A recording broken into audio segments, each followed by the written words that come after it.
Salut mon gros. Quand tu veux prendre un supermoto en permis à 2, on est tenté de prendre un enduro monté supermoto.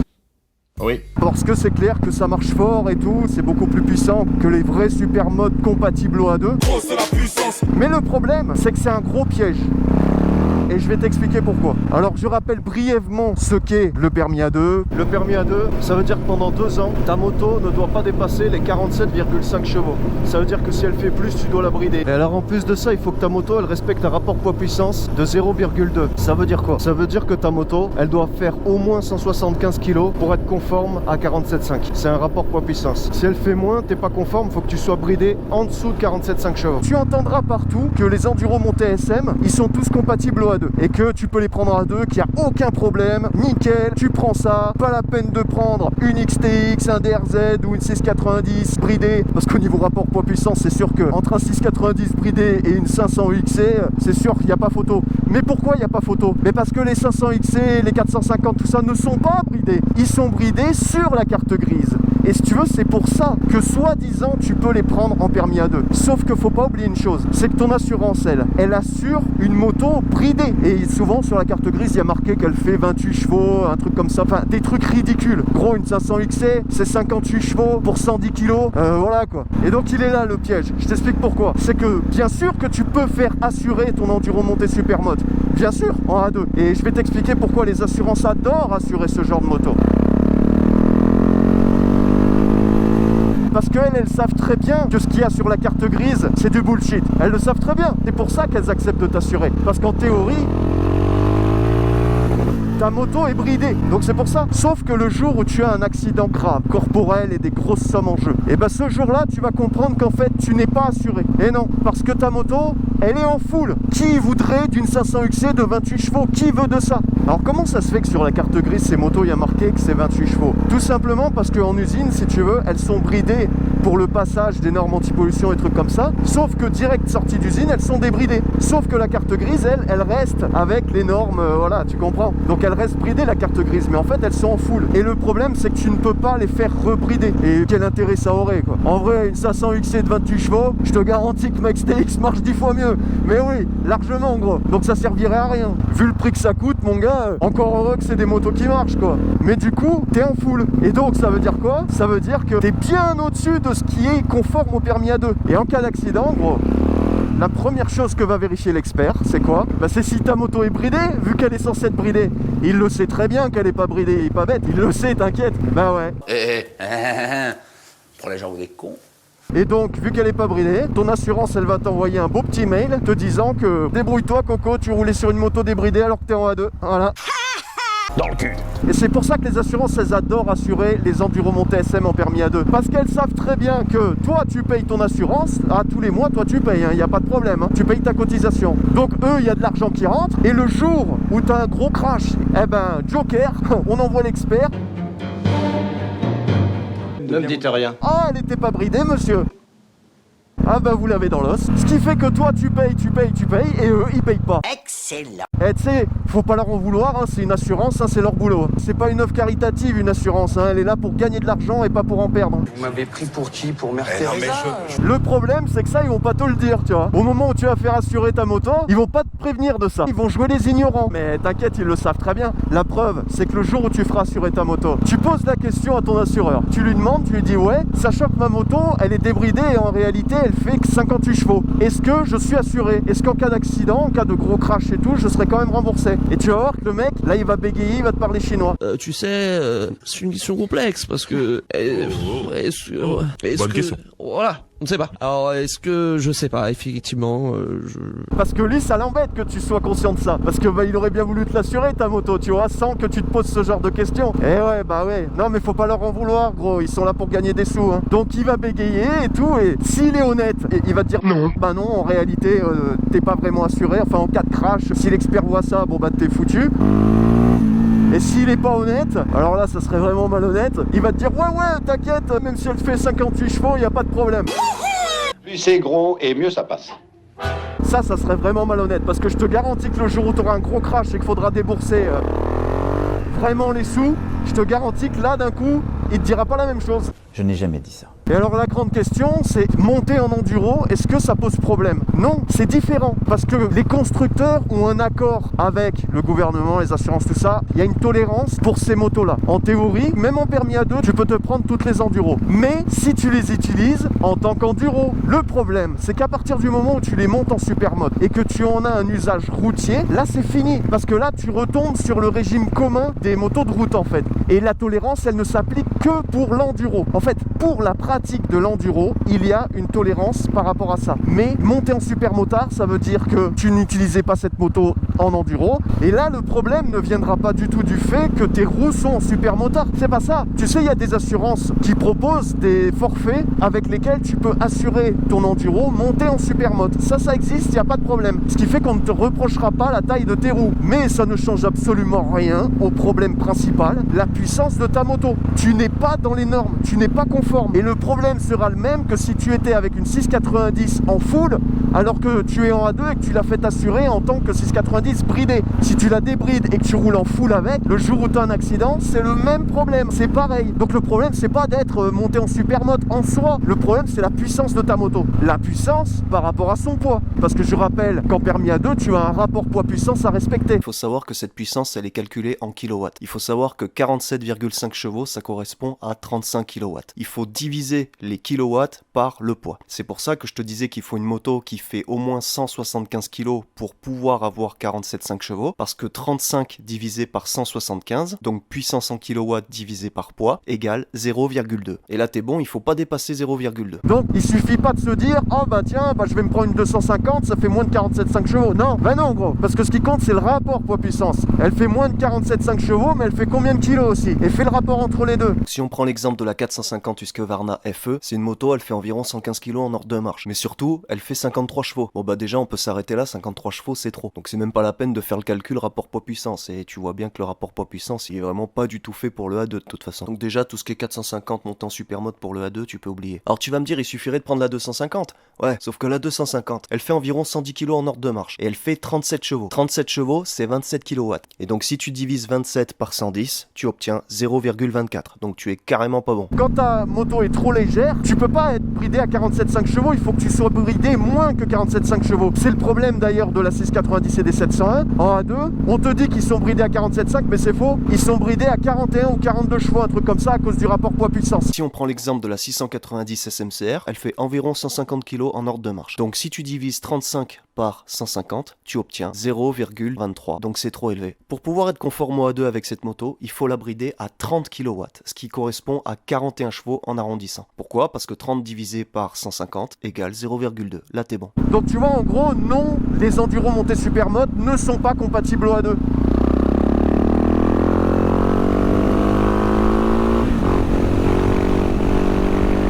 Et le problème, c'est que ça peut aller très loin tout ça. Tu sais, moi, quand j'étais en 125, j'attendais qu'une chose, c'est d'avoir mon gros cube et de passer le permis A2, tu vois. Et avant de me mettre à réfléchir à des 690 et une XTX et tout, comme j'en avais parlé dans la vidéo pourquoi j'ai choisi une XTX, j'avais eu une autre réflexion au tout départ. Moi, je voulais me prendre un 501, monter supermode, c'était mon rêve. Moi, j'étais parti là-dessus à la base, parce que, bien sûr que ça marche mieux qu'une XTX.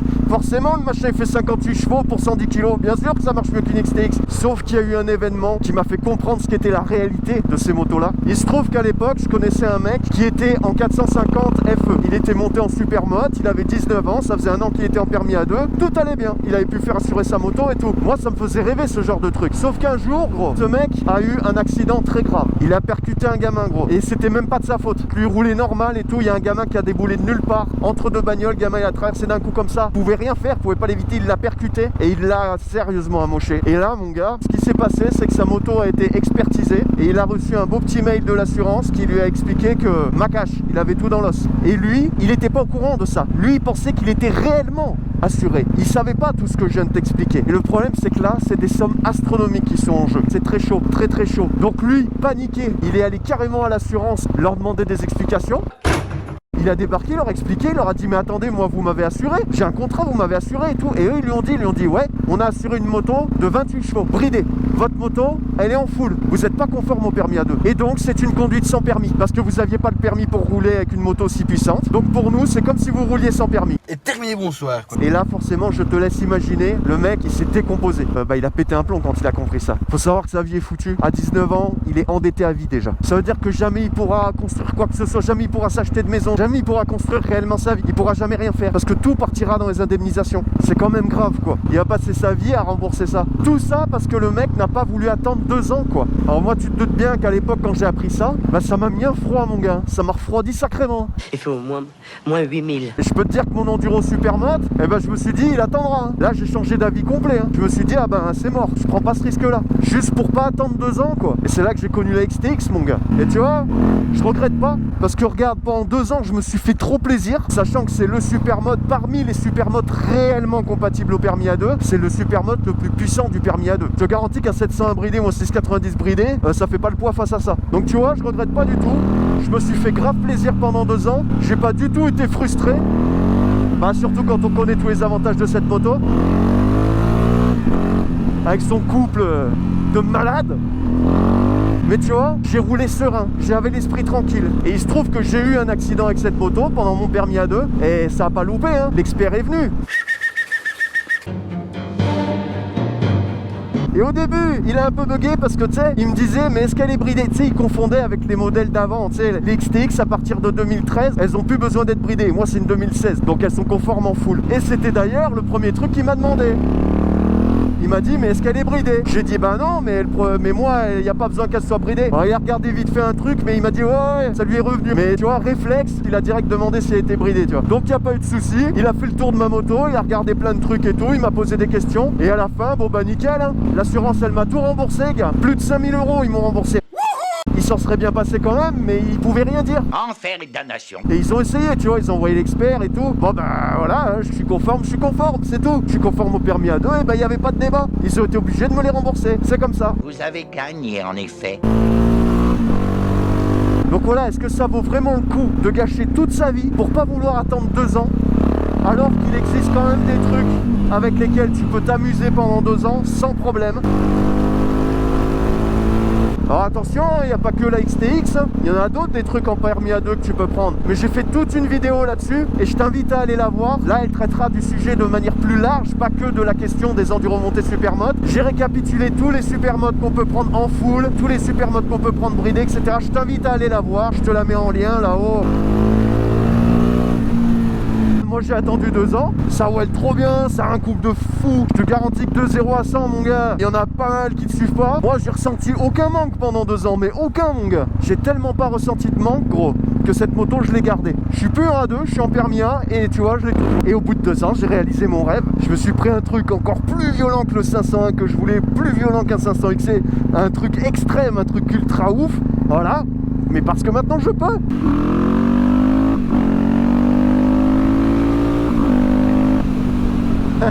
C'est d'une violence, c'est incroyable. Le problème c'est que tu passes de la XTX à ça, t'es pas tout de suite à ton aise, tu vois. Faut un petit temps d'adaptation quand même. Parce que la violence, mon gars, elle est un peu abusée quoi. C'était mon rêve, je voulais un truc ultra violent, je voulais un truc encore plus ouf que le 501 que je voulais, une arme de guerre, et puis voilà quoi. Et maintenant ça pose pas de problème, parce que je suis plus en A2. Tout simplement. Donc voilà, moi j'ai rien contre le fait qu'on veuille se prendre un enduromonté SM en A2 à la base. Je voudrais juste pas que ça fasse comme pour le gars qui avec son 450 FE était persuadé d'être assuré. Il savait pas tout ce que je t'ai expliqué. J'ai beaucoup parlé avec ce mec hein. Lui ça serait à refaire. Au lieu de prendre son 450, il se prendrait soit un DRZ, soit un XTX, soit un 690 bridé éventuellement, un truc comme ça. Mais il aurait pris un truc conforme tu vois. Parce qu'aujourd'hui, mais il regrette à un point, t'imagines pas. Et c'est pour ça que j'en parle. J'ai pas envie que ça arrive à d'autres ça tu vois. Regarde-moi ça, regarde-moi l'ange. Oh, regarde-moi ce bordel. Ah, comme ça penche l'engin. Oh là là là là. Oh, ça fait peur.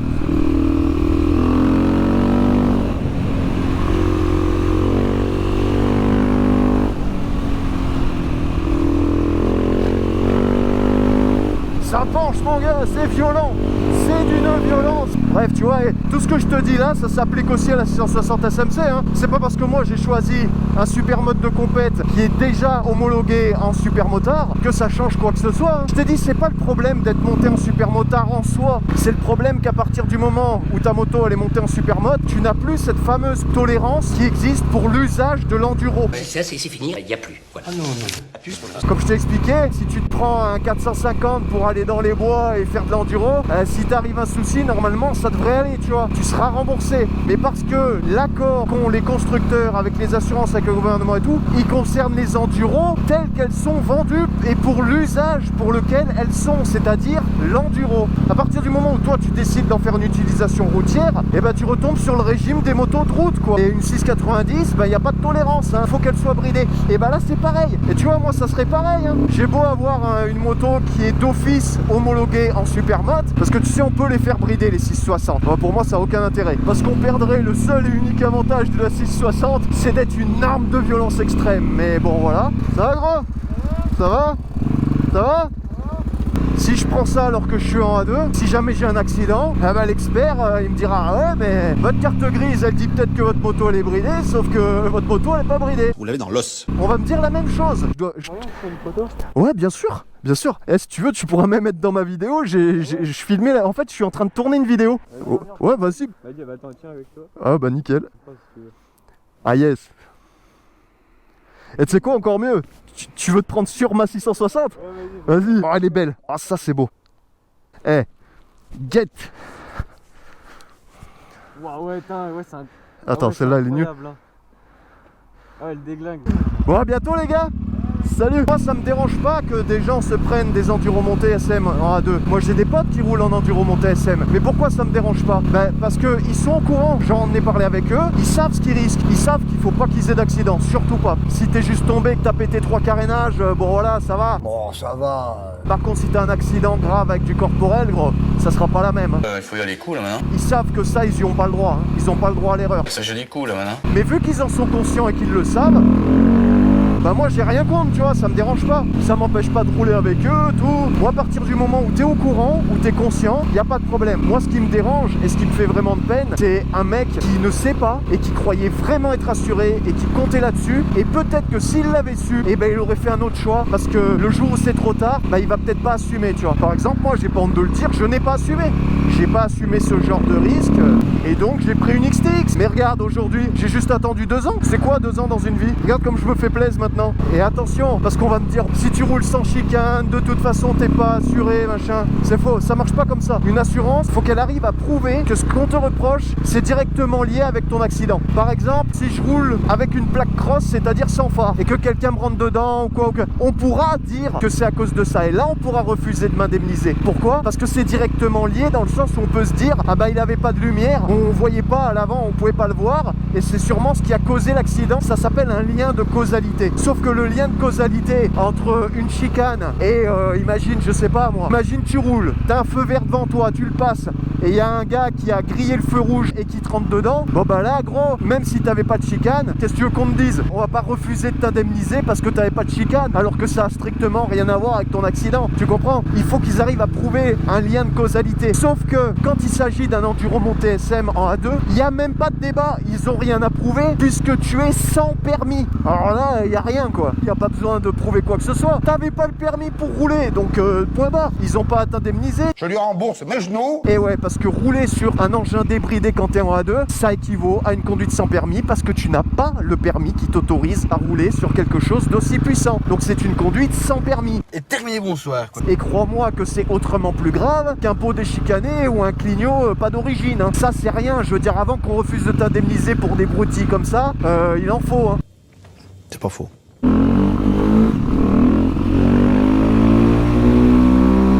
Donc voilà, tu comprends bien que pour les assurances, c'est le jackpot à tous les coups. Parce que toi, tu vas payer, mais eux, bah, ils auront jamais à payer s'ils veulent. Hein. Donc n'écoutez pas les mecs qui vous disent, ouais, prends un enduro monté super mode, c'est compatible au A2.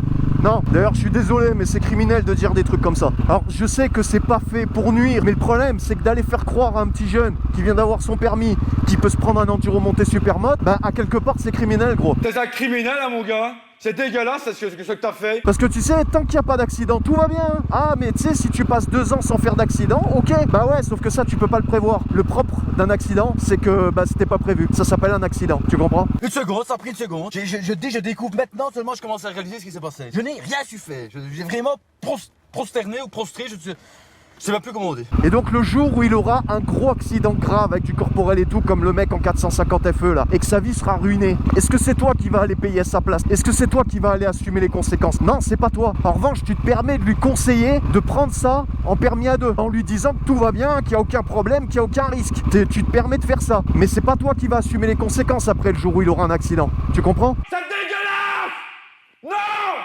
Non, je ne me calme pas. Donc, je suis désolé, mais abstenez-vous de faire croire à des petits jeunes qu'on peut avoir un enduro monté SM en A2 sans aucun problème et qu'on est assuré comme avec n'importe quelle autre moto. Arrêtez de leur faire croire ça, c'est pas vrai. C'est malhonnête.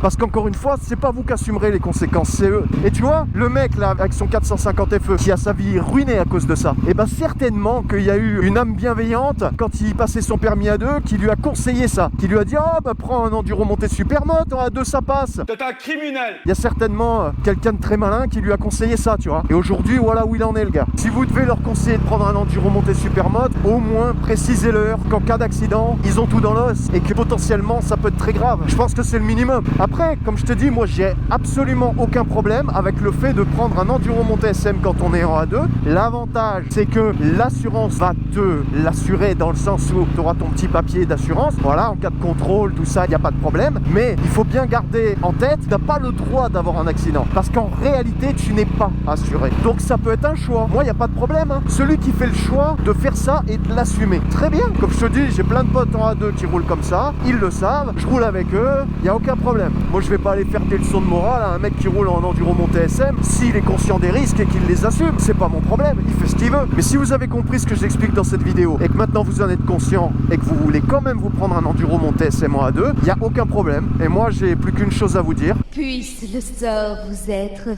favorable. Y'a